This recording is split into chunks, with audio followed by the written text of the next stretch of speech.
At 30,000 feet, you're suspended between worlds, a captive audience to the vast, indifferent sky. But sometimes, the true horror isn't outside the plane, but locked inside with you. Welcome, fellow travelers, to Nightmare True Horror Tonight. We unseal the cabin doors on 7 true stories of airborne terror, where the routine of flight became a descent into dread. What unexplained anxieties have you felt mid-air? A silent passenger to your own fear. The comments below are cleared for your unnerving dispatches. If you find a chilling comfort in these tales from the turbulent skies, consider this your boarding pass too. Subscribe, secure your tray tables, for the accounts we're about to share are deeply unsettling, and a final, shocking revelation awaits those who remain with us until we reach our final, terrifying destination. The cabin lights were dimmed to a deep, oceanic blue, the drone of the engines, a steady lullaby at 30,000 feet. For most passengers on the red-eye from La to New York, it was a time for sleep. For me, it was the long, quiet stretch where exhaustion really set in. But tonight, sleep wasn't the only thing weighing down the air. There was a sound, a quiet but persistent click-click coming from the back rows. It wasn't the plane settling. It wasn't a passenger's pen. It was rhythmic, deliberate. I glanced over, my eyes scanning the shadowed figures. A man in seat 34B, his face obscured by a baseball cap, met my gaze. He wasn't trying to sleep. He was watching me. His expression was blank, but his focus was so intense it felt like a physical touch. I looked away, the quiet click-click continuing, a tiny, sharp sound piercing the calm. Was it a countdown, or was I just overtired? My name is Leo. I've been a flight attendant for almost a decade. This was back in 2018, before the world changed. But some things, like the potential for danger, locked in a metal tube, miles above the earth, are timeless. I loved my job, the order of it, the quiet satisfaction of a smooth flight. But red eyes were different. They operated in a strange, suspended reality, a purgatory between time zones where anything felt possible. This flight, Flight 88, was no different. The air was stale with the scent of recycled oxygen and lukewarm coffee. The passengers were a typical mix: businessmen, tired families, college kids, all anonymous shapes under thin blankets, except for the group in the back. 4 of them. They'd boarded together, loud and boisterous, their laughter a little too sharp for the late hour. I'd marked them then, a standard precaution. You learn to read the energy of a cabin, and theirs was jagged, restless. As the flight wore on, their behavior grew stranger. They barely spoke to each other, instead communicating with subtle nods and glances. The man in 34B, the watcher, seemed to be their anchor. Every so often, another one of them, a gaunt man with hollow cheeks, would walk to the lavatory, but he'd pause by the cockpit door each time, his hand brushing the frame for a second too long. I told myself I was being paranoid. This job makes you see threats in shadows. The escalation began subtly. One of them, a woman with cold, flat eyes, ordered a ginger ale. As I handed it to her, she let her fingers graze mine. It wasn't a flirtation, it was a test. Her skin was icy cold. "You look tired, Leo," she said, her voice low. She used my name. My name tag was on, of course, but the way she said it felt possessive, like she knew more about me than she should. Later, as I was collecting trash, the watcher in 34B stretched his legs into the aisle, forcing me to stop. "Long flight," he said, his eyes never leaving mine. Anything can happen on a long flight. It wasn't small talk. It was a promise. My heart began a low, heavy drum against my ribs. I wasn't just tired anymore. I was scared. The cabin, once a familiar workspace, now felt like a cage, and the rhythmic click-click from the back rows felt like the ticking of a clock I couldn't see. The climax came as we hit a patch of turbulence over the Rockies. The plane shuddered, and the fasten seatbelt sign pinged on. It was the signal I'd been waiting for. The watcher, the man in 34B, stood up. He wasn't wearing his seatbelt. He moved with a calm, fluid grace that was terrifying in its confidence. He walked not toward the lavatory, but directly toward me in the galley. "It's time," he said, his voice barely a whisper over the engine's drone. From under his jacket he produced not a gun, but a length of garrote wire, the wooden handles polished and dark. It was a vicious, silent weapon.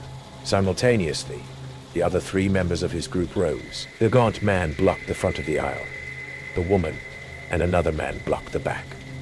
They were a coordinated unit. The other passengers, startled from their sleep, began to murmur, their confusion quickly curdling into fear. The man's eyes were devoid of all emotion. "Tell them to open the door," he ordered, nodding his head toward the cockpit. "Or I will start with you." My training kicked in, a cold, clear stream cutting through the panic. My mind raced through protocols. Hijacking, containment, communication. But a protocol sheet can't account for the feeling of a wire held inches from your throat. I glanced past him at my colleague Maria, who was frozen by the beverage cart. I met her eyes and gave a short, sharp nod towards the coffee pots. It was our only chance. As the leader took another step toward me, Maria let out a scream and shoved the heavy cart with all her might. It careened into the gaunt man, who stumbled with a cry of pain. In that split second of distraction, I grabbed the nearest coffee pot, full of scalding black coffee, and threw its contents directly into the leader's face. He roared, a sound of pure agony, dropping the wire as he clawed at his blistering skin. The cabin erupted into chaos. Passengers were screaming, but some, seeing their chance, surged forward. A large man in a business suit tackled the leader. Other passengers, now a wave of adrenaline-fueled desperation, jumped on the remaining members of the group. It was brutal, primal, and over in less than a minute. We landed in Denver under a full-scale emergency, the runway lined with flashing lights. The FBI took over immediately. The four of them weren't terrorists, not in the way you see on the news. They were part of a high-stakes corporate espionage ring. A rival tech CEO was on our flight, and their plan was to divert the plane to a private airstrip in Mexico, kidnapping him for a multi-billion-dollar ransom. The weapon wasn't for mass casualties. It was for quiet, brutal control. The constant clicking? The leader was repeatedly activating and retracting a concealed blade in his shoe. A nervous habit, a way of focusing his dark energy. I still fly. The company gave me a medal and 6 months of paid leave, but you can't leave a memory like that on the ground. Every time I walk down the aisle, I profile the passengers, not just for security, but for their energy, their intent. The friendly smile. The quiet passenger by the window. What's behind their eyes? The FBI assured me they caught the entire ring, but sometimes, when the cabin lights go down, I see him. The watcher from 34B. And I hear that sound, that quiet, rhythmic click, click. They told me they caught everyone, but they never told me who hired them. And in the silence of the red eye, I wonder who else might be out there, just waiting for the right moment, on a long, dark flight. That was one nightmare at 30,000 feet, but the horrors of the skies don't end there. Our next true account will make you rethink your next boarding pass. I felt it before I heard it. A strange, faint scratching noise from behind me, barely audible above the steady drone of the airplane engines. At first I brushed it off, probably someone's shoes shifting beneath the seat, but the noise persisted, faint yet persistent, creeping slowly into my consciousness. A small prickle of unease tightened in my chest. The hairs on the back of my neck stood up suddenly, as though someone was staring at me. I turned slightly, scanning the crowded cabin behind me. Everyone seemed occupied, passengers absorbed in phones, tablets, magazines. But in seat 18C, a middle-aged man caught my eye. He stared directly forward, eyes narrowed, jaw clenched tight. Something about his intense, silent anger made my stomach twist nervously. Was I imagining things, or was tension hanging thick in the air? My name's Jake. It was mid-August, the stifling heat of summer making our 5-hour flight from Los Angeles to New York feel like an eternity. I had boarded expecting nothing more than an uncomfortable, cramped ride home. I'd flown hundreds of times for business, never enjoying it. But it was routine, normal. Until it wasn't. About 3 hours into the flight, fatigue and frustration settled over the passengers like a suffocating blanket. Babies cried. Passengers sighed loudly. Flight attendants exchanged weary glances. The air was heavy, stale, smelling faintly of reheated coffee and sweat. Then came the moment everything shifted. 2 rows ahead, a large man in a baseball cap reclined his seat suddenly, jolting the older gentleman behind him. A sharp, irritated voice erupted instantly from the back. "Hey, watch it, buddy!" The guy in the baseball cap spun around sharply, eyes glaring. "Excuse me? You got a problem?" A tense silence rippled through the cabin as heads slowly turned. My heartbeat quickened involuntarily, instinctively. I sat up straighter, fingers gripping my armrests. The older man leaned forward aggressively, face reddening. "Yeah, I've got a problem. I didn't pay good money for you to crush my knees for 3 hours." Murmurs spread through passengers nearby. I shifted uncomfortably, watching closely. Flight attendants glanced anxiously toward the confrontation, hesitating to intervene just yet. But this was different. This felt dangerous. Baseball cap stood abruptly, towering over his accuser. "Maybe you should have booked first class if you can't handle economy," he sneered. The older man stood slowly, face inches away, eyes burning with hostility. "Maybe you should learn some manners." The tension in the cabin thickened palpably, whispers turning urgent. Without fully thinking, I rose from my seat, cautiously stepping into the aisle. My pulse drummed loudly in my ears. "Hey guys," I tried gently, forcing my voice steady. "Let's take it easy. It's a tight flight, everyone's uncomfortable." But the older man jabbed a finger inches from my face. "Stay out of this. This punk needs to learn some respect." I stepped back instinctively, heart racing. The baseball cap guy's fist tightened visibly. I saw a dangerous glint in his eyes, a spark that sent a cold shiver down my spine. Something ugly was brewing beneath the surface. My voice shook slightly. "Let's calm down, all right." For a second, I thought it worked. Both men stared silently, their breathing heavy. Then baseball cap smiled, a humorless, chilling grin. "You should listen to him, old man." He whispered quietly. "You don't want it to escalate things." The older man laughed bitterly. "Or what? You gonna hurt me?" Baseball cap leaned closer, voice low, dangerous. "Keep pushing and you'll find out." Time seemed to slow around us, dread gripping my throat. I had seconds to prevent violence. Passengers stared frozen, nobody moving. My mind raced desperately. Suddenly, baseball cap reached into his jacket, a quick, deliberate motion. My heart stopped. I lunged forward, grabbing his arm tightly, adrenaline flooding my veins. "Stop!"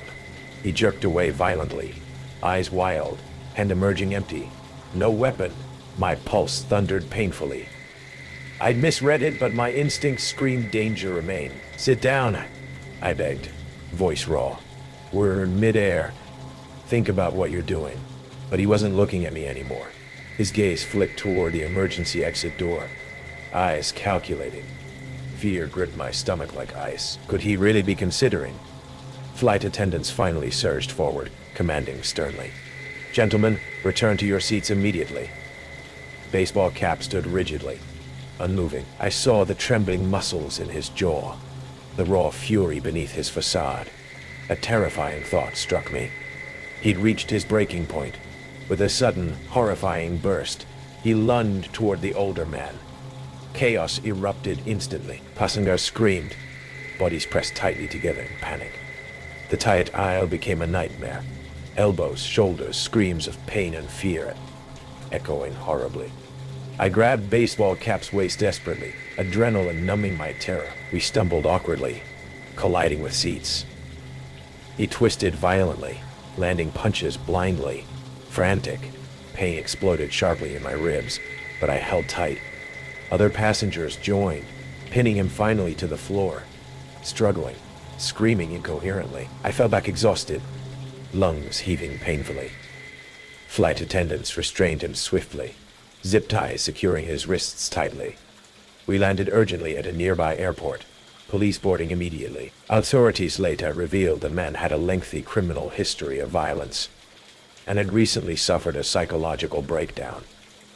My intervention likely prevented far worse, but in the months afterward, I couldn't forget that flight. Crowded spaces now filled me with dread. Sudden movements jolted panic deep into my chest. Nightmares of struggling passengers, screaming voices, those cold eyes calculating something unimaginable, haunted my dreams relentlessly. Eventually, my physical injuries healed. But mentally, scars remained deep, invisible yet suffocating. I often found myself studying strangers' faces, searching for signs of hidden volatility, wondering how many people around me are just one small trigger away from snapping. And on every crowded plane, as cabin doors seal shut and passengers settle quietly, I grip my armrests tighter, listening nervously for any small noise, a quiet scrape, a muttered word that might signal danger once again, because some threats remain hidden until it's almost too late. The confined space of an airplane can amplify any fear, and as you'll soon hear, some experiences leave scars that never fade, even after landing. Prepare for another chilling airborne tale. The airplane rattled slightly as we hit an air pocket, and the cabin filled with nervous laughter from passengers. I was wedged in the middle seat of row 22, on a flight to Orlando, surrounded by the familiar hum of engines and the scent of cheap coffee. It was a typical Tuesday evening, and I was just trying to relax and enjoy the 2-hour flight after a long week of work. But the moment I turned my head to the left and saw the little girl in the seat beside me, everything changed. She was about 6 years old, with curly hair tied into 2 bouncy pigtails. Her eyes sparkled with curiosity as she carefully colored in a drawing on her lap, her tongue poking out slightly in concentration. I smiled at her, thinking of my niece and how she loved to draw. But then the girl glanced up at me, her face serious, and turned the drawing toward me. It was a crude illustration of an airplane, our airplane, drawn in bright crayons. But one of the engines was colored a furious shade of red, with jagged lines radiating outward that looked suspiciously like flames. "Look," she said proudly, her voice barely a whisper over the din of the cabin. "It's on fire." I forced a nervous smile, trying to brush off the anxiety that prickled at the back of my neck. "That's a great drawing, but I'm sure it's just a little bit of turbulence, right?" I said, hoping to keep the mood light. The last thing I wanted was to scare her. She nodded, but her expression didn't change. "I like drawing what I see," she said, tilting her head. "But I can't see the fire." "Good thing," I said, glancing out the window at the darkening sky. It's a beautiful night to fly. The clouds were thick, but there wasn't a hint of turbulence now, just the steady hum of the engines. As I settled back into my seat, I felt a strange unease creeping in. The little girl continued to draw, her pencil scratching against the paper, and I tried to focus on the in-flight movie playing on the screen. But that sensation of being watched lingered, prickling against my skin. I glanced around the cabin, and that's when I noticed a man sitting 2 rows back, staring directly at me. He had a rough look about him, unshaven, wearing a faded baseball cap pulled low over his brow. Something about the intensity of his gaze made my heart race. I could swear he was watching me, not the little girl beside me or any of the other passengers, just me. "Are you okay?" the girl asked, breaking my focus. "Yeah, just a little tired," I said, forcing a smile. But internally, I felt a shift, a tension in the air that didn't belong on a flight to Disneyland. The little girl continued drawing, but I couldn't shake the feeling that something was off. The man continued to watch me, and I felt a knot tighten in my stomach. I tried to distract myself with the movie again, but my eyes kept drifting back to him. And then, without warning, the plane hit another bump, sending us into a brief but jarring drop. The cabin erupted into gasps, and I gripped the armrest tightly, my heart racing again. I glanced at the girl, who was now clutching her drawing and looking wide-eyed. The man, however, didn't flinch. His eyes remained locked on me, and I could see a slight smirk forming at the corners of his mouth. I pulled out my phone, pretending to check the time, but really trying to figure out what to do. The flight was supposed to be routine, just a quick trip to meet family for a few days. But now, with the man staring at me and the girl's unsettling drawing, I felt trapped in a waking nightmare. Suddenly, the girl turned her drawing around again, and this time it was a picture of me sleeping in my seat, but beside me stood the same man from 2 rows back, holding a knife. My breath caught in my throat, and I felt the world around me tilt into darkness. "Do you like it?" she asked innocently, her eyes shining with excitement. Her eyes shining with excitement. I thought it was funny. Very creative, I managed to stammer, my voice shaky. I glanced back at the man, and now he was leaning forward, a glint of something sharp caught in the dim light of the cabin. "Why don't you show that to your parents?" I suggested, desperate to redirect her attention away from the drawing and the man staring at me. But she just giggled, oblivious to the tension thickening in the air. "I want to show it to you first. You're my friend, right?" The way she said it sent chills down my spine. I wasn't sure I could trust anyone at that moment, not even a sweet little girl drawing pictures of my demise. Just then, the flight attendant came down the aisle, pushing her cart. "Can I get you anything?" she asked cheerily. But when she glanced at the man, her smile faltered for just a second, and I saw recognition flash in her eyes. His expression didn't change, still watching me, still focused. I felt my heart race as I considered what to do next. I could tell the flight attendant something was wrong, but would anyone take me seriously? I was just a passenger, and the man had done nothing yet, nothing that anyone else could see. As I glanced back at the window to avoid the man's gaze, I caught a fleeting reflection of myself. Wide-eyed, trembling, trapped in a situation I couldn't control. The little girl shifted beside me, and I felt a strange mix of protectiveness and fear. I couldn't let anything happen to her. The plane hit another bump and the lights flickered, the cabin filled with murmurs of concern, but the man remained still, focused. Just then, I felt my phone vibrate in my pocket. I fished it out, hoping for a distraction, maybe a message from someone who could help. But as I unlocked the screen, I saw that it was just a notification from a news app, the headline flashing ominously. Local man wanted in connection with recent kidnappings. My breath caught in my throat as I read the details, descriptions matching the man in the seat behind me. "Rachel, time to wake up," the man said, his voice low and threatening. "You shouldn't be so worried. Just relax and enjoy the flight." I looked back at the little girl, who was now completely oblivious to the danger, her focus on her drawings. I had acted fast. The police couldn't arrive soon enough. "Excuse me," I said to the flight attendant, my voice shaking. "I need help." "There's something wrong with that man." She turned, her expression shifting instantly from polite professionalism to alarm. "What do you mean? What's wrong?" But before I could respond, the lights flickered again, and the plane hit another patch of turbulence. The man's expression changed. They flickered like a shadow across his face, and I could see the glint of the knife in his hand. "Let's not make a scene, Rachel," he said, standing up. "You don't want to scare the little girl, do you?" I had no choice. I stood up abruptly and pushed past him, heading for the front of the plane. "Hey, where do you think you're going?" he shouted, but I didn't look back. I sprinted down the aisle, adrenaline surging as I shouted for help. "Help! Someone, please!" I cried out, my heart racing faster than my feet could carry me. The flight attendant grabbed my arm, pulling me toward the cockpit. "Stay here." "What's going on?" she demanded, her eyes wide. "There's a man with a knife. He's after me. He's dangerous," I gasped, pointing back down the aisle. Just then, I heard the sound of feet pounding against the floor behind me. The man was coming, his expression now a mix of anger and determination. "Get back here, Rachel. You can't run away from me." The flight attendant quickly pressed the button to alert the cockpit. "We need security up here now," she shouted into the intercom. The cockpit door swung open, and the pilot stepped out, his face pale. "What's happening?" "There's a man on this flight. He's armed," the attendant replied. "We need to secure the cabin." But before anyone could respond, the man lunged forward, shoving past passengers who were now screaming and trying to get out of their seats. "Rachel!"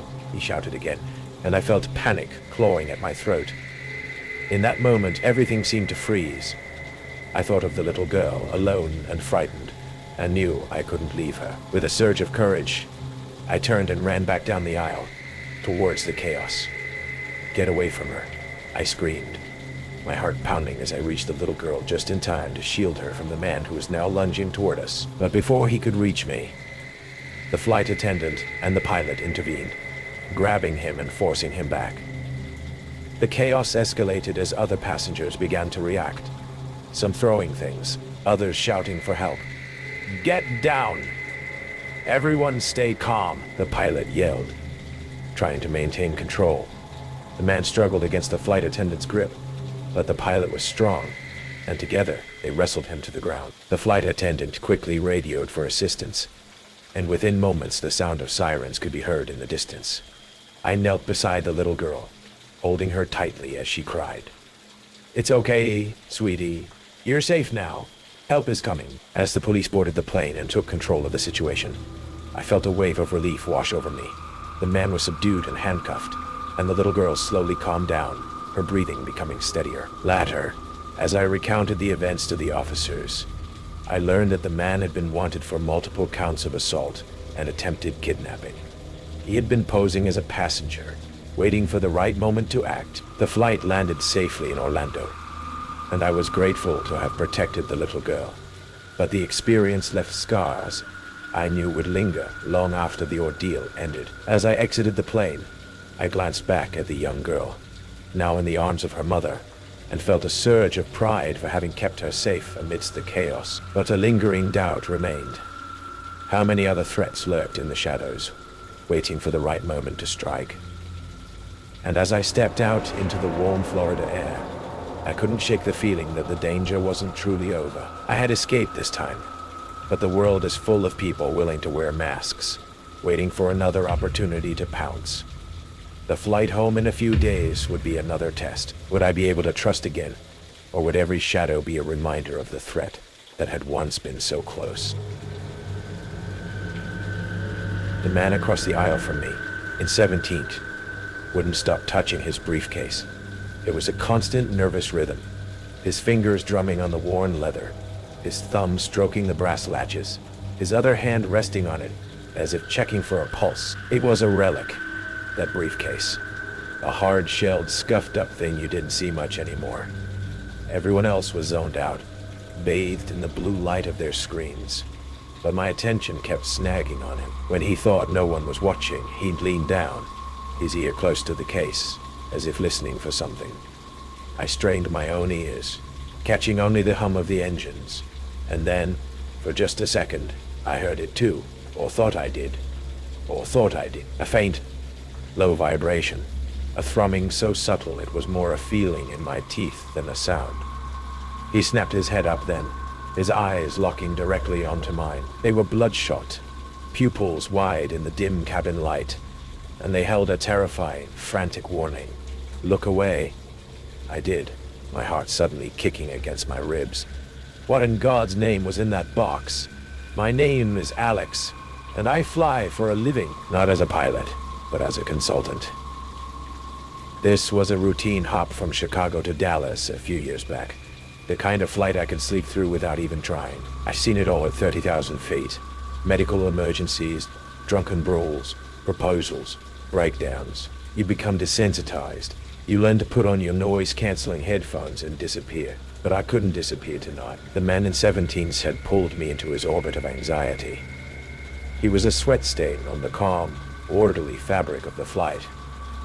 The first real sign of trouble, beyond the man's own weird energy, was his refusal to stow the bag. A flight attendant, a young woman with a patient smile, had asked him to place it in the overhead bin for takeoff. "No," he'd said, his voice quiet but sharp, clutching the handle. "It stays with me." She tried to reason with him, explaining the safety regulations, His response was to pull the briefcase tighter against his chest, his knuckles white. "It can't go up there," he insisted, his voice cracking. "It's fragile." The flight attendant, likely not wanting to escalate, finally relented, letting him shove it under the seat in front of him. But it wasn't fragile. The case was old but solid steel, reinforced at the corners. It was built like a vault. As the flight progressed, his paranoia seemed to intensify. He didn't read, didn't watch a movie. He just guarded the briefcase.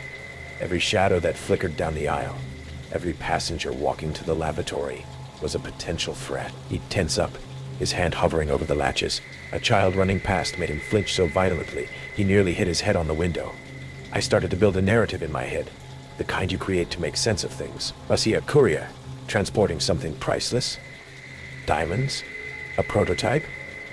Or was it something more sinister? My mind, fed by a diet of true crime podcasts, went to darker places. Was he a federal marshal? Was there a weapon inside? The low hum I'd imagined earlier came back to me. Was something inside it alive? The tension broke when we hit a pocket of rough air. The plane gave a sickening lurch, and the captain's voice came over the intercom, advising flight attendants to take their seats.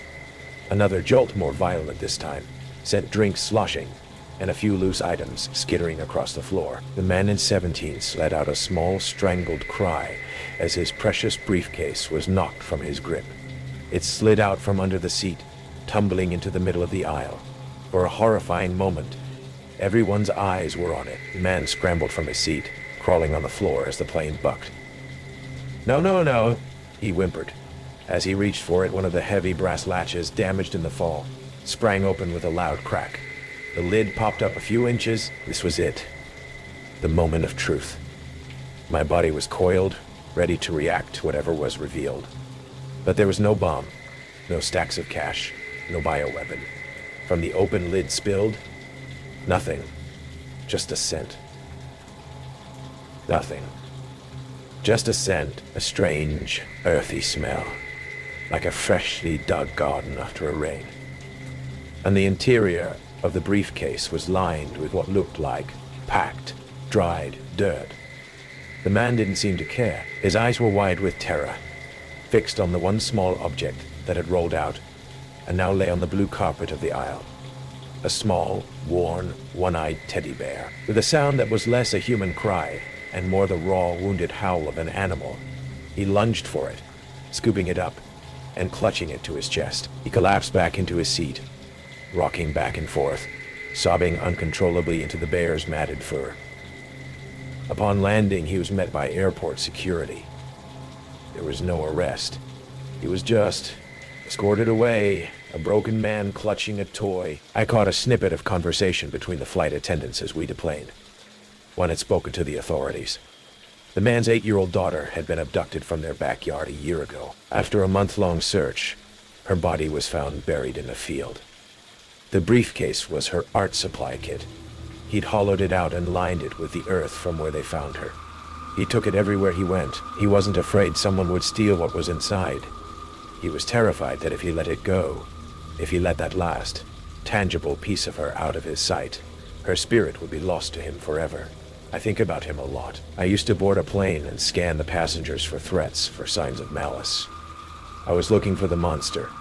But on that flight, I learned that the most terrifying things aren't always threats of violence. Sometimes they're expressions of a grief so vast and profound it breaks a person, making them look like a monster from the outside. I never knew his name, but I see his face in crowds sometimes, and I wonder how many other people are walking around, carrying their own invisible, unbearable burdens in a locked box. If you ever felt an inexplicable chill on a long-haul flight, this next true story will validate every one of your anxieties. The unsettling truth about what can happen thousands of feet above solid ground. The moment the plane began its descent, I felt a familiar rush of excitement mixed with anxiety. I was on my way to Portland, excited to visit old friends and enjoy the crisp fall weather. My name is Kyle Jennings, and I was just a 28-year-old software developer, sitting in seat 16A, lost in thought as I gazed out the window at the endless blanket of clouds below. The flight had been routine, Up to that point, we had taken off from San Francisco without a hitch, and the flight attendants had been nothing but cheerful. I'd settled in with my book, looking forward to a few hours of peaceful reading while the world flew by beneath us. But as we began our descent, the cockpit intercom crackled to life, and the pilot's voice came through strained and panicked. "Ladies and gentlemen, we've been rerouted. We will not be landing in Portland." Confusion rippled through the cabin. Murmurs of surprise and concern filled the air as passengers exchanged glances. I sat up straight, a knot forming in my stomach. What did he mean by rerouted? Was there a problem at the airport? Was something wrong with the plane? Before I could dwell too much on it, the pilot's voice was interrupted by another man, cold, calm, and entirely too collected. "The pilot has done his job. From now on, I will be your point of contact. Welcome to your final destination." The line went dead. My heart raced as the plane banked sharply to the left, veering off its previous course. The cabin erupted into chaos. Gasps and questions filled the air, and I could see the flight attendants exchanging worried looks, their smiles replaced by unease. I glanced at the strangers around me, faces twisted with confusion and fear. What was happening? As the plane continued its unsettling turn, I couldn't help but feel like I was trapped inside a nightmare. The kind where you suddenly realize you have no control over your fate. My palms were sweaty as I gripped the armrest, trying to process the situation. I thought of my friends waiting for me in Portland, how we had planned this trip for months, and how now everything felt like it was spiraling into uncertainty. Was I overreacting? I wondered, scanning the cabin for any signs of trouble. But deep down, I knew that something was very wrong. I was supposed to be enjoying a long weekend getaway, a break from the demands of work and the often overwhelming city life. Instead, I was now on a flight that seemed to be steering into chaos. It was November 2023, and as the airplane continued its descent, I felt an unsettling sensation wash over me. I had no way of knowing what was happening beyond the cabin walls, and the growing panic in the air only amplified my fears. In the seat next to me was an older woman, her face pale as she gripped the armrests. Behind her, a young father bounced a fussy toddler on his knee, his eyes darting nervously between the front of the plane and the back. I felt the tension rising, a palpable fear that gripped everyone on board. "Ladies and gentlemen, please remain calm." The pilot's voice came back on, but it sounded shaky, like he was struggling to maintain his composure. "We are experiencing a minor change in our flight path due to unforeseen circumstances. We will have more information shortly." Minor change. I had never seen anyone in the cockpit sound so apprehensive. I glanced around, looking for any clues. Passengers were whispering. Some were texting furiously, while others were staring at their laps, trying to process what was happening. A sense of unease settled over me, and I began to feel that we were being watched. I turned to look out the window, searching for signs of our destination, but all I saw were dark clouds swirling ominously, the sun now hidden from view. The atmosphere inside the plane felt thick with uncertainty, every noise magnified in the silence that followed the pilot's unsettling announcement. Then, the plane jolted violently, and I felt a rush of adrenaline as my heart raced. I glanced down the aisle and saw a flight attendant rushing toward the cockpit, her face a mask of urgency. What was happening? The older woman next to me turned to me, her eyes wide with fear. "Do you think we're in danger?" she whispered, her voice trembling. I don't know," I stammered, my mind racing. It could be a minor issue, maybe a change in weather, but deep down, I felt a gnawing doubt. The way the pilot had spoken, the strange voice that had taken over the intercom, it all felt wrong. A few moments later, the plane leveled out, but the chill that had settled in my bones remained. I tried to distract myself by focusing on the kids in the back of the plane, hoping to find some comfort in their innocence. But I couldn't shake the feeling that something was watching me. Suddenly, I noticed a man getting out of his seat at the back of the plane. He was tall and wore a dark jacket, and he moved with an unsettling calmness as he walked toward the front. My pulse quickened as I watched him, my instinct screaming that he didn't belong. Why is he getting up? I wondered, glancing at the flight attendants, who seemed oblivious to his movements. The man stopped briefly to speak to the flight attendant, but I couldn't hear the conversation over the hum of the engines. I leaned forward, straining to catch every word, but all I could see was the tall man's body blocking my view. Then he turned, and for just a moment, our eyes locked. There was something cold and calculating in his gaze that sent a shiver down my spine. As the minutes passed, the tension in the cabin grew thicker. The flight attendant returned, and the pilot's voice came back on the intercom, but it was shaky. We're currently rerouting to a nearby airport. We will have more information soon. My heart sank. Something was profoundly wrong. I felt the urge to reach for my phone and text my family, but I forced myself to resist. Instead, I focused on the man at the back of the plane, who was now leaning against the wall, arms crossed, surveying the passengers with a predatory focus. Was I overreacting? I thought again. But deep inside, I knew that the unease gnawing at me was justified. I caught the man's eye again, and this time, he smirked, as if he could read my thoughts. Another jolt rocked the plane, and the cabin lights flickered briefly. The older woman next to me gasped, and I felt a rush of panic. "Stay calm," I whispered to her, but my own voice trembled. Suddenly, the intercom crackled again, but this time, it wasn't the pilot's voice. It was that same calm voice from before. "Ladies and gentlemen, we are almost ready for our final approach. I trust you are all behaving yourselves." A chill ran down my spine as the realization hit me. This wasn't just a flight diversion. We were being taken somewhere else entirely. "What the hell is going on?" I muttered under my breath, my heart racing. Just then, the plane began to bank hard to the left, and I saw the man at the back straighten up, his demeanor shifting from relaxed to alert. My instincts screamed that something terrible was about to happen. I fumbled for my phone again, but in my panic, I dropped it. It clattered to the floor, and I barely had time to bend down to pick it up when the plane lurched violently. My stomach dropped as we entered a steep descent, and the cabin filled with the sounds of terrified passengers. "Why are we descending so quickly?"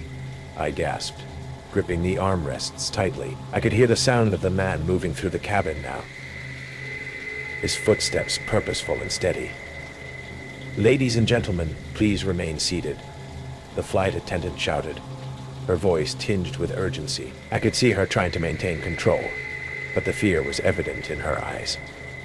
The descent continued, and I felt a wave of nausea wash over me. I glanced at the older woman again, and she was now holding her head in her hands, whispering prayers under her breath. Panic gripped the cabin, and I felt as if I were in a nightmare I couldn't wake up from. Just then, the man appeared at my side, his expression unreadable. "You're coming with me," he said, his voice low and menacing. Before I could respond, he grabbed my arm, yanking me from my seat. "Hey!" I shouted, struggling against his grip, but he was too strong. I glanced back at the little girl who had been sitting near me, watching with wide eyes, and felt a pang of guilt for not being able to protect her. The cabin erupted into chaos as I was dragged down the aisle, the sounds of screaming and confusion filling my ears. I kicked and fought, desperately trying to break free, but he tightened his grip, pulling me toward the rear exit of the plane. "Stop resisting," he hissed, but I couldn't comply. I had to get away. I had to survive. Just then, the sirens blared outside, and the plane's lights flickered again. The man hesitated, glancing toward the front of the cabin as the sounds of police shouting and commotion filled the air. "Go! Go!" he shouted, his facade cracking as he pulled me closer to the exit. "We don't have time!" But the sudden noise from outside had shifted something in the air. The flight attendant was screaming for everyone to remain calm, and I could hear the unmistakable sound of police officers storming onto the plane. In that moment of distraction, I seized my opportunity. I twisted free from his grip and scrambled back toward the front of the plane, shoving past terrified passengers who were still trying to process what was happening. "Help! Help! Help!" I shouted, desperately seeking the safety of the attendants in the cockpit. I could feel the man's presence behind me, but the chaos of the situation had created a barrier between us. As I reached the front, the police officers burst through the cabin door, guns drawn. "Get down! Everyone, get down!" they shouted, ushering passengers to the floor. I dropped to my knees, heart racing, and watched as the man who had tried to take me was tackled by the officers, his grip finally broken. The struggle was brief, but it felt like an eternity. My breath came in ragged gasps as I realized I was safe. The police moved swiftly, securing the cabin and ensuring everyone was accounted for. I watched as the man was handcuffed and taken into custody, his expression of anger and frustration contrasting sharply with the relief flooding through me. Once the chaos settled, I was escorted out of the plane, trembling as I recounted my experience to the officers. They were professional, compassionate, and ensured I was okay before asking for detailed statements. As I stepped off the plane, I felt a mix of overwhelming gratitude and deep-seated fear. I had narrowly escaped a situation that could have turned deadly, and the thought of what might have happened still haunted me. Weeks later, I read in the news about the man's arrest. He was part of an organized crime ring that had been targeting flights and passengers. They had planned to hijack the plane, but thanks to the quick response of law enforcement, the operation was thwarted before it could escalate. But the aftermath of that night continued to linger in my mind. The fear of flying, the fear of being vulnerable in public spaces, the anxiety that came with not knowing who might be watching. I struggled to reclaim my sense of safety, knowing that the world had a darkness I had only begun to understand. And even now, as I sit in the terminal waiting for my next flight, I can't help but glance at every person who walks by, wondering if they're just another traveler, or if they're hiding something sinister beneath their calm exterior. Because once you face true danger, you never forget the feeling of terror lurking just beneath the surface. The hum of the engines, the distant clouds. It's also routine, until it's not. Don't go anywhere, because the next true horror from the skies is about to begin. The overhead lights flickered once as Flight 2283 leveled off at cruising altitude. I pressed my face against the cold window, watching Denver shrink below us. The familiar hum of engines, the rustle of magazines, the soft ping of seatbelt signs. Everything felt routine. Then I heard it, a sharp metallic click from somewhere behind me, different from the usual cabin sounds. I glanced back. Nothing unusual, just rows of passengers, most absorbed in their phones or tablets. That's when the notifications started. A symphony of chimes rippled through the cabin like a digital wave. My phone lit up with an AirDrop request from unknown. The image loaded slowly, a grainy photo of our cabin, taken from a low angle, showing rows of unsuspecting passengers. The timestamp was minutes old. Below it, stark white text. "One of you isn't getting off this plane." Nervous laughter scattered through the rows. The businessman beside me muttered, "Sick joke." I wanted to agree, to dismiss it as some twisted prank, but my skin crawled with the unmistakable feeling of being watched. "My name is Jessica Martinez, a software engineer heading home to Chicago after a client meeting.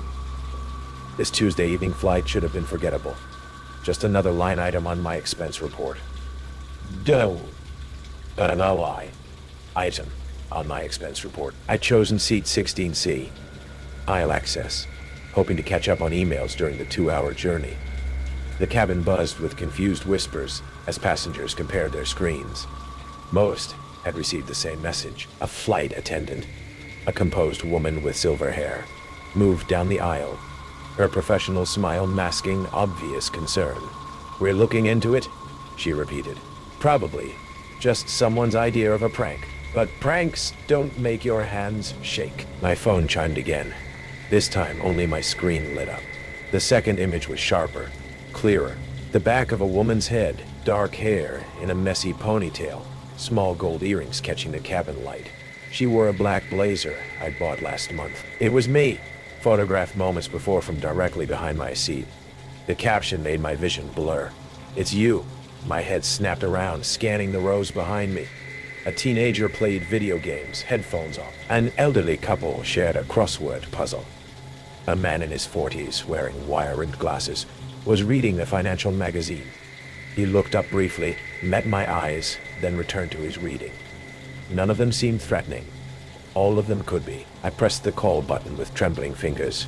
The silver-haired attendant appeared quickly, her demeanor shifting when she saw my phone. "Someone took this picture of me," I whispered. "On this flight. Just now." Her professional mask slipped slightly. She studied the image, then glanced around the cabin with trained eyes. "I need you to stay calm. Can you think of anyone who might want to frighten you?" The question hit like a physical blow. 6 months ago, I'd ended a relationship with David, a coworker who'd grown increasingly possessive. He'd shown up at my apartment twice after I'd asked him to stop contacting me. But David was in Denver. He couldn't be here, could he? "There's someone," I admitted, "but I don't see how." "What's his name?" "David Chen. But he works in Denver, and I didn't tell anyone about this trip." "People can book last-minute flights," she said grimly. "I'm going to speak with the captain." "Switch seats. Come with me." She led me to an empty row near the front, seat 8A. As I gathered my belongings, every passenger became a suspect. The businessman who'd joked about the prank now avoided eye contact. The teenager had looked up as I passed, watching me move. From my new position, I could see most of the cabin, but paranoia gnawed at me. The flight tracker showed 75 minutes until Chicago. 75 minutes trapped in a metal tube with someone who wanted me to know I was being hunted. My phone buzzed. Not an airdrop this time. A text from an unknown number. "Moving seats won't help. I can see you wherever you go, Jessica." The flight attendant returned with what appeared to be an air marshal, a stocky man in casual clothes. They read the message, then escorted me to the galley area, creating a makeshift barrier around me. But I felt more trapped than protected. Through gaps in the curtain, I watched passengers moving around the cabin, using the restroom, stretching their legs, checking overhead bins. Any one of them could be my tormentor. My phone buzzed again. "Your apartment on Oak Street is lovely. I especially like the blue curtains in your living room." I hadn't given anyone my address. I'd been careful since the breakup with David, but someone knew where I lived. Someone had been watching my home. The air marshal radioed urgently. "Credible threat. Priority landing. Ground security." But it was the next message that made me physically sick. The spare key under the flower pot was very helpful. "Your bedroom smells like vanilla." Someone had been inside my apartment. The plane began its descent into Chicago, city lights spreading below like a circuit board.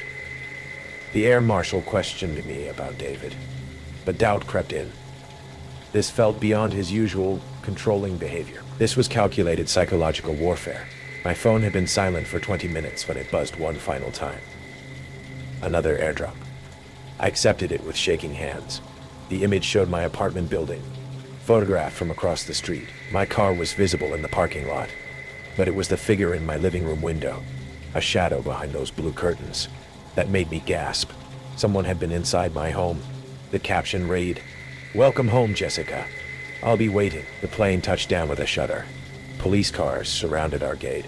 As I was escorted off first, I realized the most terrifying truth. My tormentor had shared this confined space with me. For 2 hours, they'd walked past me, breathed the same air, watched my every reaction. And now they were disappearing into the crowd at O'Hare.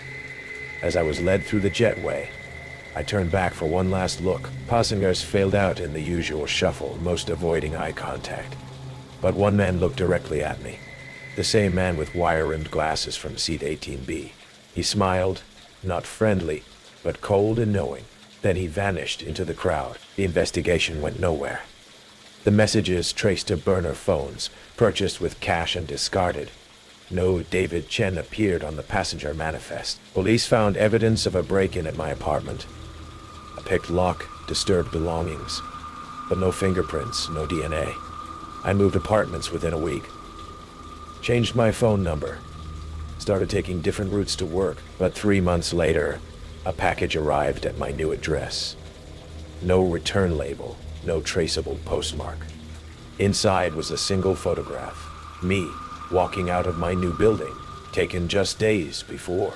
On the back, in neat handwriting, "Found you again." I still fly for work, but I never accept airdrop requests from strangers. And sometimes in crowded airports, I catch myself scanning faces, looking for wire-rimmed glasses and cold, knowing smiles. Because somewhere out there, he's still watching, still waiting. And I'm starting to realize that maybe I was never meant to survive that flight. Maybe I was meant to spend the rest of my life looking over my shoulder. You might think the worst of a flight is turbulence, but the true terrors are far more insidious. Join me for another harrowing journey into real-life airplane dread. The plane dropped. Not a gentle dip, but a stomach-lurching plunge that sent a wave of quiet gasps through the cabin. Outside the window, lightning spider-webbed across a bruised purple sky. The pilot's voice, strained with a forced calm, crackled over the intercom, blaming a severe squall line over Nebraska. But it wasn't the storm that was making my skin crawl. It was the man in 12E.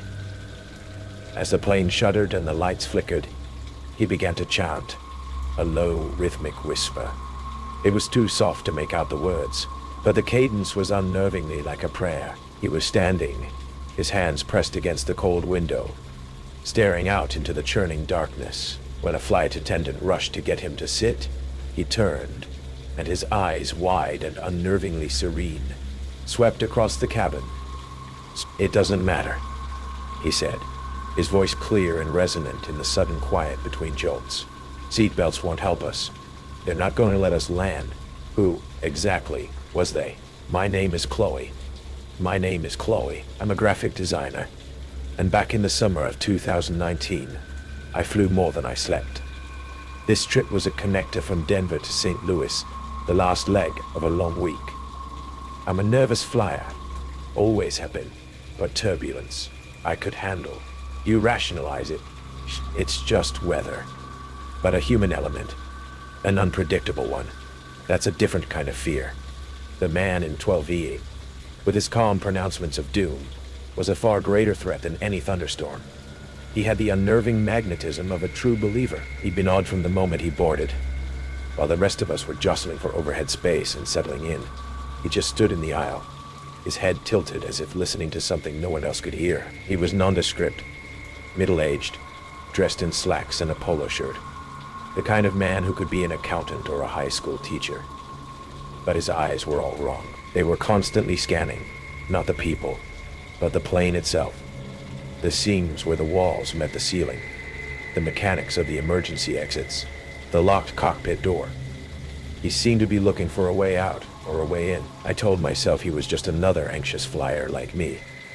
But my anxiety was a quiet, internal thing. This felt like it was broadcasting, a low hum of dread that set my teeth on edge. The flight attendants were on edge too. They kept making passes down the aisle, their smiles tight, their eyes lingering on 12E. They tried to offer him a drink, a magazine. He ignored them, lost in his world of whispers and strange observations. As the storm hit, his behavior grew more pronounced.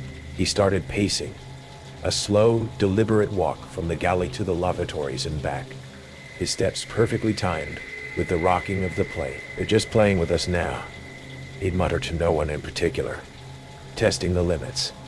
Other passengers started to notice, pulling out their earbuds, exchanging worried looks. A woman across from me with a baby started to quietly cry. The man's fear was contagious, seeping into the cabin's recycled air. Was he having a psychotic break? Or did he know something we didn't? The escalation peaked when a particularly violent downdraft threw him off balance. He stumbled, catching himself on the back of my seat. I flinched as his hand gripped my shoulder, his fingers digging in. "You feel that," he whispered, his breath hot and smelling of stale coffee. That wasn't the wind. I tried to pull away, but his grip was like iron. "They're trying to break us apart from the outside." His eyes were locked on the wing. Metal is groaning. "Can't you hear it?" "They're tired of waiting." A flight attendant, a burly man named Tom, rushed over. "Sir, I need you to return to your seat. Now." The man ignored him. He was pointing out the window. "Look, there. Did you see it?" he screamed, his voice finally cracking. "Another one." We all looked. There was nothing but the storm. Tom grabbed the man's arm. "Sir, you are interfering with a flight crew." That is a federal offense. The man seemed to deflate. The fight went out of him. He allowed Tom to lead him back to his seat, where he buckled himself in, his head bowed. The cabin let out a collective, shaky sigh of relief. The worst of the turbulence passed.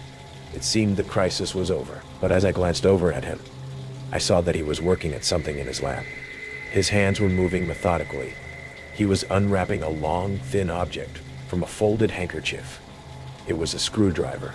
A long, sharpened screwdriver. With a sudden, explosive movement, he lunged from his seat, not towards the cockpit, but towards the emergency exit window right next to him. He jammed the tip of the screwdriver into the seam around the window, trying to pry it open. "I'll let them in myself," he shrieked, his face a mask of crazed determination. Panic erupted. The plane was a cacophony of screams. Tom and another passenger, a young guy in a football jersey, tackled him. They wrestled with him on the floor, the screwdriver clattering away under a seat. They managed to subdue him, restraining him with zip ties from the emergency kit. He didn't fight back anymore. He just lay there, sobbing, whispering. They told me it was the only way. They told me we were diverted to Kansas City. The man was taken into custody, silent and glassy-eyed. The story came out later. He wasn't a prophet or a madman, not really. He wasn't a prophet or a madman, not really. He was an aeronautical engineer. He'd been fired from a major airline manufacturer 6 months prior after trying to blow the whistle on a fatal design flaw in the fuselage of aircraft. Our model. He claimed the company had covered it up, falsifying safety reports. His they wasn't some supernatural force. It was his former employers. The executives, he was convinced, would rather see a plane go down than admit their mistake. The stress, the guilt, and the obsession had shattered his mind. The FAA launched an investigation based on his claims. They never released the findings to the public. They simply issued a quiet mandatory service bulletin for all airlines, requiring an immediate structural reinforcement of that specific aircraft model. I don't know if the man's fears were real or just the product of a broken mind, but sometimes, when I'm on a flight and we hit a bit of turbulence, I find myself looking at the seams of the plane, and I listen, really listen, for the groan of stressed metal, and I wonder if he was the crazy one, or if we were just the lucky ones who landed.